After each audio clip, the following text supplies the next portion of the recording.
في القلب مشاعر أخفيها قد أشرقت الشمس عليها عن خطط لم أعبأ فيها ستكون بأيامي فرقا فحياتي قبل الحلقات تيه بضياع.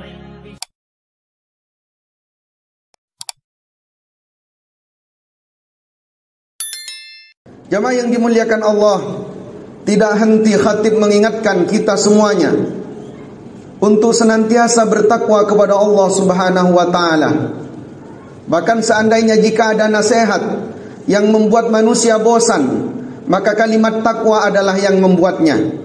Tetapi jangan sampai bosan itu ada di dalam diri kita, karena sesungguhnya tidak ada keberuntungan di dunia dan akhirat kecuali di dalam diri kita ada ketakwaan. Ketakwaan yang dimaksud di dalam ayat tadi adalah haqqa tuqatih, yaitu sebenar-benar bertakwa. Apapun yang berkait dengan ketakwaan pasti sifatnya keabadian, dan apapun yang terlepas dari itu pasti sifatnya sementara. Karena itulah di dalam sejarah Islam disebutkan bahwa suatu ketika Khalifah Abu Ja'far Al-Mansur, waktu itu selesai beliau dilantik, beliau memanggil beberapa ulama untuk datang ke istana. Dan ini merupakan menjadi kebiasaan pemimpin saat itu, khalifah-khalifah Islam saat itu. Mereka ketika diberikan amanah kepemimpinan, mereka tidak melupakan para ulama. Dipanggilnya para ulama saat itu, kemudian salah satu di antaranya yang dipanggil adalah Muqatil bin Sulaiman.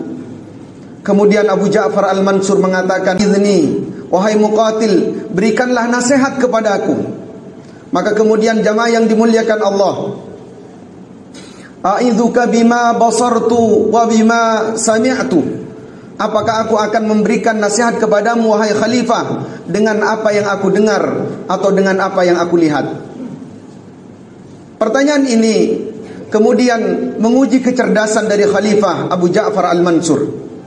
Khalifah Abu Ja'far Al-Mansur dikenal sebagai khalifah yang sangat cerdas luar biasa. Bahkan kejayaan dinasti Abbasiyah berada di tangannya. Kemudian Abu Ja'far Al-Mansur mengatakan, "Bal idzni bima sami'ta, bal idzni bima nazarta." Sekarang nasihati aku dari apa yang engkau lihat. Mengapa demikian? Karena sesungguhnya apa yang bisa kita dengar itu sangat banyak, tetapi apa yang bisa kita lihat itu sifatnya sangat terbatas. Karena itu mungkin kita banyak mendengar nasihat-nasihat, banyak mendengar kebaikan-kebaikan, tetapi kita benar-benar menyaksikan langsung itu sangat jarang. Makanya Khalifah Abu Ja'far Al-Mansur kemudian minta nasihat dengan apa yang dilihat oleh Muqatil bin Sulaiman. Maka kemudian Muqatil menceritakan, "Wahai Khalifah, sesungguhnya aku benar-benar menyaksikan di masa kekhalifahan Umar bin Abdul Aziz, salah satu khalifah terbaik dari Bani Umayyah. Bahkan ulama menggolongkan kepada 5 di antara Khulafaur Rasyidun. Meskipun disepakati Khulafaur Rasyidun itu ada 4, tetapi Umar bin Abdul Aziz kemudian diletakkan oleh sebagian ulama sebagai Khulafaur Rasyidin yang kelima. Mengapa demikian? Karena di masanya, tidak di akhir masa jabatannya, tidak pernah lagi ada yang mau menerima zakat. Kata Muqatil, saya benar-benar menyaksikan masa kekhalifahan Umar bin Abdul Aziz. Beliau memiliki 11 anak dengan meninggalkan 18 dinar. Yang 18 dinar itu beliau belikan, keluarganya membelikan untuknya kain kafan sebanyak 5 dinar. Kemudian untuk biaya pemakaman, kemudian sejumlah 4 dinar. Lalu sisanya itu dibagikan kepada 11 anaknya. Di sisi yang lain, ada khalifah yang bernama Hisham bin Abdul Malik.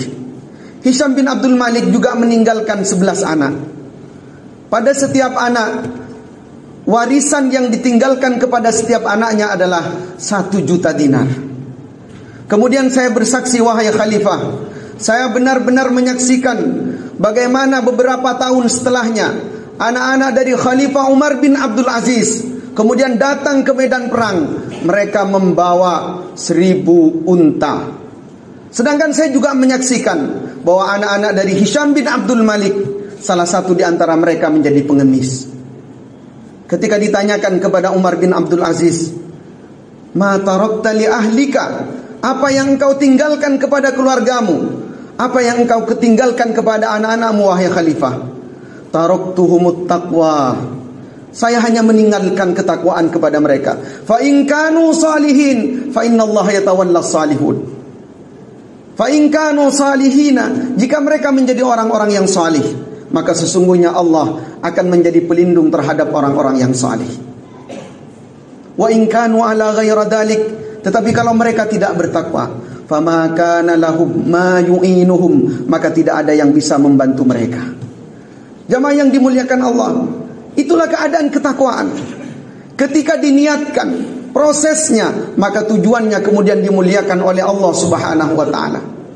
Kenapa Umar bin Abdul Aziz sampai seperti ini? Itu juga berkat niat dari buyutnya, yaitu Umar bin Khattab radhiyallahu taala anhu. Umar bin Khattab juga seorang pemimpin, wibawanya luar biasa. Satu ketika beliau di tengah malam, sebagaimana kebiasaannya beliau keluar. Kemudian di malam itu beliau menyaksikan satu obrolan dua keluarga. Seorang nenek dengan cucunya, yang keluarga itu memproduksi susu dan menjualnya. Kemudian waktu itu pesanan sangat banyak, dan si nenek berupaya agar semua pesanan ini terpenuhi dan kita bisa mendapatkan hasil. Maka kemudian kita campuri dengan air. Kemudian cucunya berkata, yang seorang perempuan, cucu itu berkata, "Wahai nenekku, kita mungkin bisa menyembunyikan ini, tapi nanti akan diketahui oleh Khalifah Umar bin Khattab." Padahal Umar ada di sebelahnya. Kemudian nenek itu mengatakan, menguatkan kepada cucunya, "Wahai cucuku, Umar bin Khattab tidak akan tahu, karena kita melakukannya di malam hari." Maka kemudian cucu ini mengatakan dengan tetesan air mata, "Umar bin Khattab tidak akan tahu, wahai nenekku. Tetapi bagaimana dengan Tuhannya Umar bin Khattab?" Umar bin Khattab tidak sempat mengetuk pintu. Dia kemudian lari buru-buru ke rumahnya. Sekitar jam 2 malam, dibangunkan semua anak laki-lakinya. Ditawarkan, "Siapakah di antara kalian yang besok pagi mau menikah?" Tak ada satupun yang mengangkat tangan. Kemudian Umar mengatakan, "Jika tidak ada yang mau, maka saya akan yang menikahi perempuan itu." Kemudian salah seorang anaknya namanya Asim berdiri dan mengangkat tangan, "Wahai ayahku, biarkan saya yang menikahinya." Singkatnya anak ini kemudian menikahi perempuan ini. Dan kemudian dilahirkan dari keluarga ini bernama Abdul Aziz. Dari Abdul Aziz ini kemudian lahirlah seorang Umar yang disebut dengan Umar bin Abdul Aziz. Karena itu jamaah yang dimuliakan Allah, ketakwaan itu prosesnya lama. Niat kita itu harus ditata dengan baik. Mengapa demikian? Karena janji Allah bersifat selama-lamanya. Allah Subhanahu wa taala menyebutkan di dalam Al-Qur'an, di dalam surat Al-Isra, "Man kana yuridul ajilata ajjalna lahu fiha ma nasya liman nurid." Siapa yang tergesa-gesa dengan kehidupan dunia ini, pasti akan kami berikan, akan kami mudahkan, liman nurid, kepada siapapun yang kami kehendaki. Summa ja'alna lahu jahannama yaslaha madhmuman madhura. Tetapi nanti di hari kiamat tidak ada tempat kembali kecuali jahannam baginya. Wa man kana yuridul akhirah, tetapi yang menginginkan kehidupan akhirat, orang-orang yang bertakwa, wa sa'alaha sa'yaha, dia lalui prosesnya, dia sabar dengan proses ketakwaan itu. Fakana lahum sa'yuhum mashkura, maka bagi mereka balasan yang baik juga di sisi Allah Subhanahu wa taala. Karena itu jamaah yang dimuliakan Allah, berapa kali kita ibadah, berapa kali kita sholat, berapa kali kita beramal, berapa kali kita berinteraksi dengan orang lain. Pertanyaannya adalah, sudahkah didasari dengan ketakwaan? Sedangkan Allah Subhanahu wa taala menyebutkan di dalam Al-Qur'an, "Innama yataqabbalallahu minal muttaqin." Allah hanya akan menerima dari orang-orang yang bertakwa. Kemudian jamaah yang dimuliakan Allah, Rasulullah sallallahu alaihi wasallam pernah meriwayatkan, sebagaimana riwayat ini diriwayatkan oleh Anas bin Malik. Ada seorang yang diceritakan oleh Rasulullah sallallahu alaihi wasallam, usianya 60 tahun, tidak pernah meninggalkan sholat sedikit pun. Satu pun di antara sholatnya tidak ada yang diterima. Satu pun, kata Rasulullah sallallahu alaihi wasallam, sholatnya tidak ada yang diterima. Kenapa orang ini tidak diterima sholatnya? Yatimmu ruku'ahu wa la yatimmu sujudah. Orang ini telah sempurna rukuknya, tetapi tidak sempurna sujudnya atau sebaliknya. Maka periksa diri kita, sudahkah kita, niat kita, proses kita, dan apapun yang kita tuju sudah benar-benar dengan ketakwaan. Sedangkan Allah Subhanahu wa taala menjanjikan di dalam Al-Qur'an, wattaqullaha la'allakum tuflihun, dan bertakwalah kepada Allah agar kalian menjadi orang-orang yang beruntung. Jamaah salat Jumat yang dimuliakan Allah, sesungguhnya kita diberikan dua jalan oleh Allah Subhanahu wa taala. Kita memilih jalan yang lurus, kita memilih jalan yang ditempuh oleh para rasul, dengan cobaan yang berat, dengan kehidupan yang tidak mudah, atau kita akan tergesa-gesa sebagaimana yang disebutkan di dalam ayat tadi. Semuanya akan Allah mudahkan. Allah menyebutkan kullan numiddu haula'i wa haula'i min ata'i rabbi. Semua di antara mereka yang menempuh jalan ketakwaan akan diberikan kemudahan oleh Allah. Kemudian wahaula, dan mereka yang juga menempuh niat, tujuan, caranya dengan jalan ketidaktakwaan, jalan yang dilarang, bermaksiat kepada Allah, maka juga akan dimudahkan oleh Allah. Wa ma kana 'ata'u rabbika mahdhura. Tidak ada satupun yang bisa menahan pemberian Allah Subhanahu wa taala. Maka sesungguhnya kita harus sadar betul, ketika Umar bin Khattab sejak jauh-jauh hari sudah merencanakan kelak dari cucu ini, dari keturunan ini akan ada pemimpin yang hebat, pemimpin yang akan mewariskan keberkahan. Maka kemudian kita juga berpikir bahwa setiap diri kita ketika kita bertakwa kepada Allah, maka ketakwaan itu juga akan bisa diwariskan kepada anak cucu kita. Bukankah kita hari ini atau tadi malam membaca surat Al-Kahfi? Di dalamnya dikisahkan ketika Khidir di satu tempat datang ke satu kota, beliau kemudian meninggikan tembok. Lalu ditanyakan oleh Nabi Musa alaihissalam, untuk apa ini ditinggikan? Lalu kemudian Khidir menjelaskan setelah itu bahwa di bawah tembok yang kokoh ini ada harta yang tertanam. Kenapa ini perlu dijaga? Karena wa kana abuhu salihah. Karena orang tua dari bapak ini dulunya adalah orang yang salih. Maka percayalah dan yakinlah, meskipun kita pandang usaha kita hasilnya saat ini sangat sedikit, usaha kita dan cara pandang kita pandang tidak menemukan hasil, bahkan tidak terlihat hasilnya sama sekali. Ingatlah bahwa Allah akan menjaga keberkahan itu nanti. Tidak tahu mungkin pada anak kita tidak tahu mungkin pada cucu kita. Bukankah kita sering berjumpa dengan orang, ada orang yang berbuat baik kepada kita, bukan karena kita, tapi dia datang baik kepada kita karena kebaikan orang tua kita. Bahkan ada orang yang jauh-jauh datang memberikan kebaikan kepada kita. Ketika ditanya, kenapa Anda melakukan ini? Dia mengatakan, karena kakekmu dulu pernah begini. Kakek yang disebutkan yang sudah menghadap Allah. Maka perjuangan kita jamaah yang dimuliakan Allah, di dalam bertakwa kepada Allah Subhanahu wa taala, jangan terburu-buru mendapatkan hasil. Kadang-kadang, mohon maaf, waliyadzubillah, banyak orang-orang yang kemudian dengan ibadah kemudian diukur dengan dunia, dengan sholat duha kemudian diperiksa, dengan bacaan ini kemudian berselawat segini kemudian diperiksa berapa sudah harta. Ini sangat rendah sekali. Betapa ibadah yang dilakukannya instan datang begitu saja di hadapannya. Maka kita bermohon kepada Allah Subhanahu wa taala, mudah-mudahan Allah memberikan kesabaran pada diri kita di dalam perjuangan ini, di dalam diri kita berupaya menjadi orang-orang yang muttaqin. Ibadallah, di ujung khutbah yang kedua ini kita berdoa kepada Allah Subhanahu wa taala. A'udzubillahi minasyaitonir rajim. Innallaha wa malaikatahu yusholluna 'alan nabi. Ya ayyuhalladzina amanu shallu 'alaihi wa sallimu taslima. Allahumma shalli 'ala Muhammad wa 'ala ali Muhammad kama shallaita 'ala Ibrahim wa barik 'ala Muhammad wa 'ala ali Muhammad kama barakta 'ala Ibrahim wa 'ala ali Ibrahim fil 'alamin innaka. Alhamdulillahi rabbil 'alamin.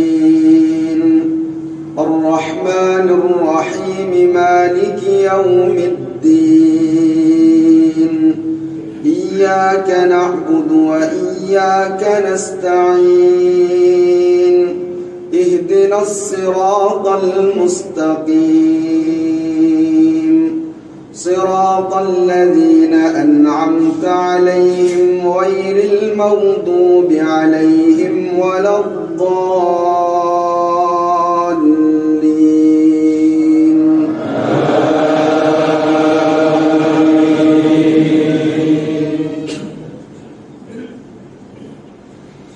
Yas'aluka الناس عن الساعة قل إنما علمها عند الله وما يدريك لعل الساعة تكون قريبا إن الله لعن الكافرين وأعد لهم سعيرا خالدين فيها أبدا لا يجدون وليا ولا نصيرا يوم تقلب وجوههم في النار يقولون يا ليتنا أطعنا الله وأطعنا الرسولا وقالوا ربنا إنا أطعنا سادتنا وكبراءنا فأضلونا السبيلا ربنا آتهم ضعفين من العذاب والعنهم لعنا كبيرا الله الحمد لله رب العالمين الرحمن الرحيم مالك يوم الدين إياك نعبد وإياك نستعين اهدنا الصراط المستقيم صراط الذين أنعمت عليهم غير المغضوب عليهم ولا الضالين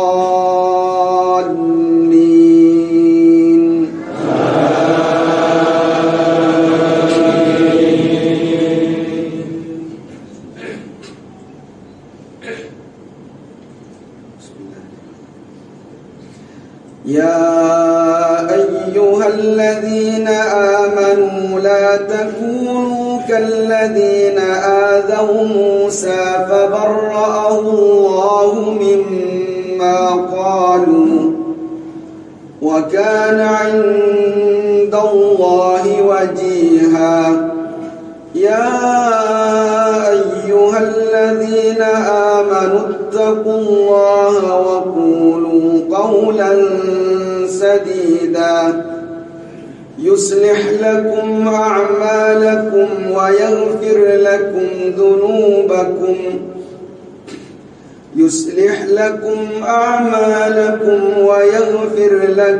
ذنوبكم ومن يطع الله ورسوله فقد فاز فوزا عظيما إنا أردنا الأمانة على السماوات والأرض والجبال فأبين أن يحملنها وأشفقن منها وحملها الإنسان إنه كان ظلوما جهولا ليعذب الله المنافقين والمنافقات والمشركين والمشركات ويتوب الله على المؤمنين والمؤمنات وكان الله غفورا رحيما الله أكبر